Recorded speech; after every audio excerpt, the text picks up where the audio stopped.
Your lungs are on fire. Not the kind of fire that keeps you warm at night, but the kind that tastes like old pennies and feels like someone is scrubbing your chest with a wire brush. Your heart isn't just beating, it's a frantic bird trapped in a cage, thumping against your ribs with a rhythm that says, "Please, for the love of everything, just stop." You know this feeling. Maybe you felt it last week when you decided to take the stairs instead of the elevator, or that one time you actually tried to catch the bus when it was already pulling away from the curb. That sharp, metallic tang in the back of your throat and the heavy, leaden weight in your thighs. It's the universal human signal for, "I am at my limit." Now, imagine that feeling isn't just a 5-minute inconvenience on your way to work. Imagine that feeling is your entire life. Imagine you've been feeling that burn for 6 hours straight, chasing a deer across a sun-scorched savanna because if you don't catch it, your family doesn't eat. Suddenly, the idea of a little help doesn't seem like a luxury. It looks like a necessity. We like to think of ourselves as the masters of the planet, the cleverest primates in the room, but the truth is that we are physically underwhelming. We aren't fast, we aren't strong, and we don't have claws. What we have is a brain that gets tired and a body that breaks. And thousands of years ago, our ancestors realized that if they wanted to win the game of survival, they needed to find a way to hack the system. This is the story of how ancient humans used nature's own chemistry to turn themselves into the most relentless predators on Earth. You probably started your day with a biological hack of your own. Maybe it was a double espresso, a mug of tea, or one of those neon-colored energy drinks that looks like it could power a small spacecraft. You did it because you needed to bridge the gap between, "I just woke up," and, "I have to be a productive human being." You used a stimulant to artificially extend your focus and energy. It feels modern, right? It feels like a product of our fast-paced, high-stress world. But the reality is that you are participating in a tradition that is much older than the concept of an office job. In fact, it's older than agriculture. When we look at the history of human survival, we see a recurring pattern. We are a species that loves to tinker with its own settings. We've been using what I like to call the biological key to unlock hidden reserves of energy for as long as we've been human. To understand why this started, we have to look at the work of researchers like Daniel Lieberman at Harvard. In 2004, he and his colleague Dennis Bramble published a landmark paper in the journal Nature that basically redefined what it means to be a human hunter. They argued that our bodies are specifically evolved for something called persistence hunting. We can't outprint a gazelle, not even close. A gazelle can hit 50 miles per hour, while most of us struggle to maintain 12. But a gazelle can't sweat like we can. It has to stop and pant to cool down. We, on the other hand, are covered in millions of eccrine sweat glands. We are the ultimate long-distance joggers of the animal kingdom. The strategy was simple but brutal. You find an animal and you just keep coming. You jog after it in the midday sun. It sprints away, stops, and thinks it's safe. Then, 10 minutes later, you crest the hill. It sprints again. You keep coming. Eventually, the animal's internal temperature gets so high its brain starts to cook, and it collapses from heat stroke. But here's the problem: that takes hours. It takes incredible mental focus to track a single set of hoofprints across miles of dusty earth while your own body is screaming at you to stop. It requires you to ignore pain, ignore hunger, and ignore the blistering heat. That is a massive neurological mountain to climb. And that's exactly where the biological key comes into play, turning a desperate struggle into a calculated victory. If we want to see the most famous version of this key in action, we have to go to the Andes Mountains. This is a place where the air is so thin it feels like you're breathing through a cocktail straw and the terrain is designed to twist ankles. For thousands of years, the people living in these high-altitude environments have relied on the coca leaf, Erythroxylum coca. Now, in the modern world, we hear the word coca, and our minds immediately jump to a very specific, very illegal white powder. But for an ancient Andean hunter, the leaf was something entirely different.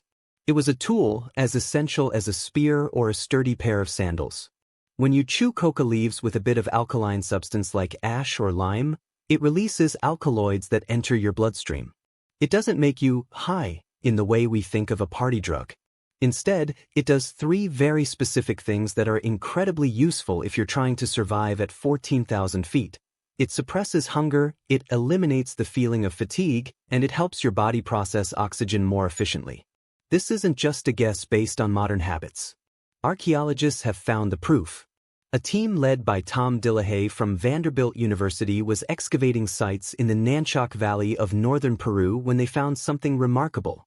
They discovered chewed wads of coca leaves, known as picachos, tucked away in the corners of ancient dwellings. They also found pieces of calcium-rich rocks that were used to create the lime needed to activate the leaves. The shocking part? These samples were dated back to 8,000 years ago. That means that thousands of years before the first city was built in the Americas, people were already using sophisticated pharmacology to enhance their physical performance. A hunter tracking a guanaco, a wild relative of the llama, across the frozen ridges of the Andes could chew these leaves and keep moving long after a normal human would have collapsed from exhaustion or hunger. They weren't using it to escape their world. They were using it to master a world that was trying to kill them. It was a way of turning the biological key to ensure the hunt didn't end in failure. But the mountains aren't the only place where humans found a way to bridge the gap between their limitations and their needs. If we move from the high peaks of South America to the dense, humid rainforests of Central Africa, we find an even stranger version of this story. In Gabon and surrounding areas, the Babango people have a long-standing relationship with a plant called iboga, or Tabernanthe iboga.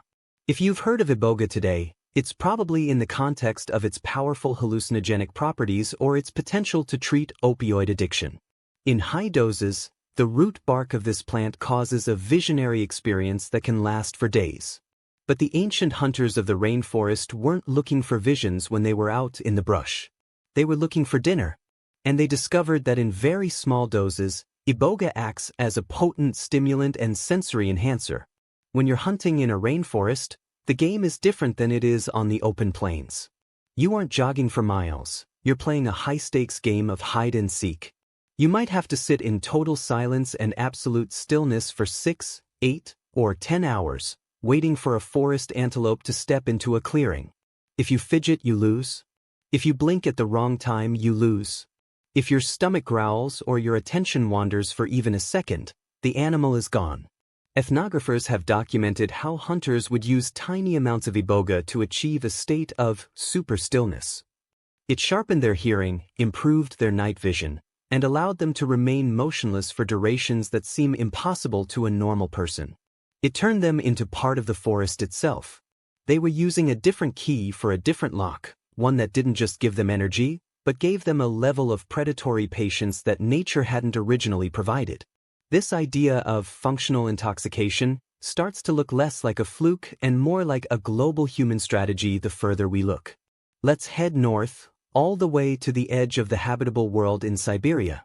This is the land of the Koryak and Chukchi people, a place where the temperature drops so low that breath freezes in the air. In this environment, survival revolves around the reindeer. And in this environment, there is a very famous, very bright red mushroom with white spots, Amanita muscaria, also known as the fly agaric. This is the Super Mario mushroom, and it is highly psychoactive. It contains compounds like muscimol and ibotenic acid that can cause everything from vivid dreams to incredible bursts of physical strength. The relationship between the Siberian hunters, the reindeer, and this mushroom is one of the weirdest chapters in human history. It turns out that reindeer absolutely love these mushrooms. They will seek them out, eat them, and get visibly intoxicated, staggering around in the snow. The human hunters notice this, and they notice something else even stranger. The active chemicals in the mushroom pass through the body and are concentrated in the urine. In a world where resources are scarce, nothing goes to waste. There are historical accounts of hunters drinking the urine of people who had consumed the mushrooms, or even the urine of the reindeer themselves, to experience the effect. While the high-dose experience was often reserved for shamans and ritual, there are indications that the physical boost provided by the mushroom, the berserker energy and the resistance to cold, was used by hunters to endure the brutal conditions of the tundra. It was a way of keeping the body going when the environment was demanding its total surrender. It was the key that shouldn't have fit, used in a place where no other help was coming. Now, you might be thinking, okay, sure, maybe in the mountains or the jungle, but what about a more normal environment? Well, it turns out that one of our most common modern habits has its roots in the exact same prehistoric survival kit. Let's look at tobacco. Today, we think of tobacco as a pack of cigarettes or a cigar, a habit that's maybe a few centuries old in the global sense. But in 2021, a study published in Nature Human Behavior changed that timeline completely. Archaeologists working at the Wishbone site in Utah's Great Salt Lake Desert found 4 charred tobacco seeds in an ancient hearth. The site was used by hunter-gatherers, and the seeds were dated to approximately 12,300 years ago. That is staggering. It means that people were using tobacco almost 9,000 years before anyone in that region even thought about planting a farm. Why were they using it? They weren't growing it. They were gathering wild Nicotiana attenuata from the desert. If you've ever had too much nicotine on an empty stomach, you know it makes you feel a bit sick, but it also completely kills your appetite. For a hunter-gatherer in the Great Salt Lake Desert, where food was never a guarantee, having a portable way to shut off the "I'm hungry" signal in your brain is a massive advantage. It allows you to push through another day of travel or another day of tracking without being distracted by the literal gnawing in your gut. Tobacco wasn't a recreational break for these people, it was a metabolic management tool. It was an ancient key found in the dust, used to bypass the body's most basic survival alarms so the hunter could keep his eye on the prize. At this point, we have to stop and ask, why? Why is the human brain so remarkably easy to hack? Why do we have these specific receptors in our nervous system that just happen to fit the molecules found in a leaf or a fungus? This is where we get into some of the more provocative theories about human evolution. You might have heard of the stoned ape hypothesis, first suggested by Terence McKenna in the early 90s. He argued that early humans eating psilocybin mushrooms on the African savanna actually triggered a rapid expansion of the brain and the birth of language. Most modern scientists find that theory a bit too simplistic, but they haven't thrown out the core idea. Instead, they look at something called neuroefficiency. The human brain is a gas guzzler. It accounts for about 2% of our body weight but uses 20% of our daily calories. In a survival situation, your brain is always looking for ways to save energy. It wants you to sit down. It wants you to stop thinking so hard. It wants you to be efficient. But hunting requires the opposite. It requires you to be hyper-alert and hyperactive for long periods. Using plant chemistry to artificially stimulate the brain might have been a way for our ancestors to overclock their systems. By using these substances, they could maintain a level of high-performance cognition and physical endurance that their efficient, natural brain would normally shut down to save calories. We weren't just eating these plants to feel good, we were eating them to examine the lock itself, to see if we could find a way to make our brains work harder and longer than they were ever designed to. Think about what this does to our understanding of ourselves. We like to imagine a clean line between natural humans and civilized humans. We think of the ancient hunter as this pure, raw creature of the earth, and ourselves as the chemically dependent moderns. But the archaeology tells a different story. It tells us that we have always been a chemically dependent species. We have always reached for something outside of ourselves to make the inside work better. Whether it was the coca chewer in Peru 8,000 years ago or the tobacco user in Utah 12,000 years ago, the goal was the same: performance. They weren't trying to leave reality. They were trying to get more out of it.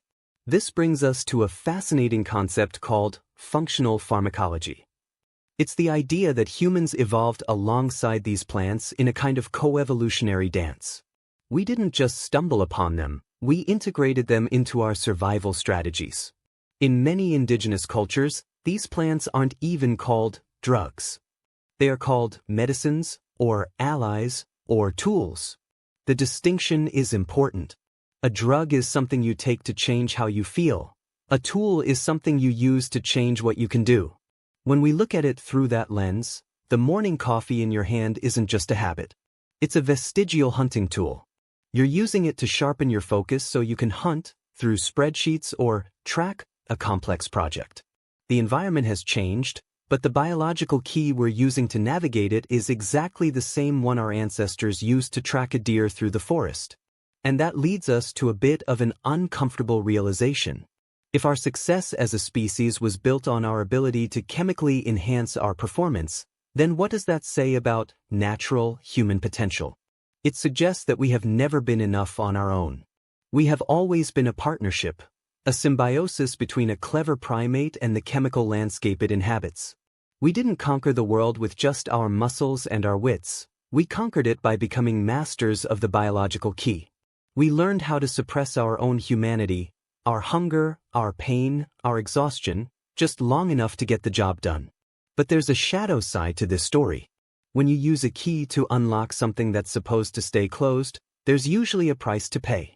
For the ancient hunter, that price might have been a crashed system after the hunt, a heart that was strained, or a body that was pushed too far. Today, we see the extreme version of that price in our modern struggles with substance abuse. We've taken these ancient tools, these survival hacks, and we've concentrated them, purified them, and disconnected them from the hunt. We're still turning the key, but we've forgotten what the lock was for. We're revving the engine while the car is in park, and we wonder why the machine is starting to break down. The next time you're feeling that familiar burn, the one that starts in your lungs and moves to your head when you're pushing yourself too hard, take a moment to think about the person who felt it 10,000 years ago. They didn't have a pharmacy or a grocery store. They had a pouch of leaves and a sharpened stick. They knew that the natural state of a human being is to be tired, hungry, and easily distracted. They knew that to survive, they had to be something more than natural. They had to be engineered. They reached into that pouch not because they wanted to party, but because they wanted their children to see another sunrise. They were the original biohackers, the first humans to realize that the mind is not a fixed thing, but a workspace that can be modified. Which brings us back to that feeling. That metallic taste in your mouth. That thumping in your chest. That's not just a sign of exhaustion. It's an ancient alarm bell. It's your body telling you that you've reached the edge of what a primate is supposed to be able to do. For most animals, that alarm is the end of the line. When a gazelle hits that point, it stops. When a lion hits that point, it gives up. But you're a human. You come from a long line of people who heard that alarm and decided to ignore it. You come from a species that looked at the limits of its own biology and said, I think I can find a workaround. It's a bit chilling when you really sit with it. We like to tell ourselves that we are the masters of our own minds, that our thoughts and our focus and our grit are purely ours. But the history of the hunt suggests otherwise. It suggests that our greatest achievements, the endurance that allowed us to populate the globe, the focus that allowed us to create art in the depths of caves, the patience that allowed us to domesticate the wild, might have been sponsored by the plants and fungi we found along the way. We didn't just walk out of Africa, we were carried out on a wave of altered chemistry. We are the children of the chemical compass, a species that found its way through the darkness by letting nature's own molecules point the way. So, as you go about your day and you reach for that midday stimulant or that evening relaxant, remember that you aren't just engaging in a modern vice. You are reaching into an ancient pouch. You are trying to calibrate your internal compass. You are trying to find the edge that will help you win your own particular hunt. The stakes might be lower now. It's usually just a deadline or a workout rather than actual starvation, but the mechanism is identical. We are still that same soft, clawless primate, trying to find a way to be faster, stronger, and more focused than we have any right to be. We are still looking for the biological key. Because at the end of the day, the hunt never really ended. It just changed shape. We're still chasing something, still pushing ourselves toward a horizon that keeps moving, still trying to outrun the limitations of our own skin. And deep down, in the oldest part of our brain, we still know exactly what that metallic taste means. It's the taste of being human. It's the taste of the limit. And just like the hunter in the Andes or the forest of Gabon, we know that when we hit that limit, we don't have to stop. We just have to reach for the key. That metallic tang in the back of your throat? That's not just the taste of blood from a hard run. It's the taste of the ancient contract we signed with the earth. It's the reminder that your focus, your energy, and even your willpower are often just a loan from the chemistry around you. We didn't conquer the world because we were the strongest. We conquered it because we were the only ones who knew how to cheat. We learned how to silence the screaming in our lungs and the pounding in our hearts by letting the plants tell our brains that everything was fine. And while that hack allowed us to survive the savannah and climb the mountains, it left us with a haunting reality. We aren't the ones in control of the machine. We're just the ones holding the key, desperately hoping it doesn't break in the lock before the hunt is over. If you found this dive into our chemical past as fascinating as I did, consider subscribing. There's plenty more to uncover about the strange ways we became who we are.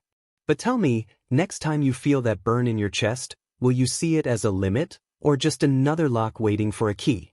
Let me know in the comments.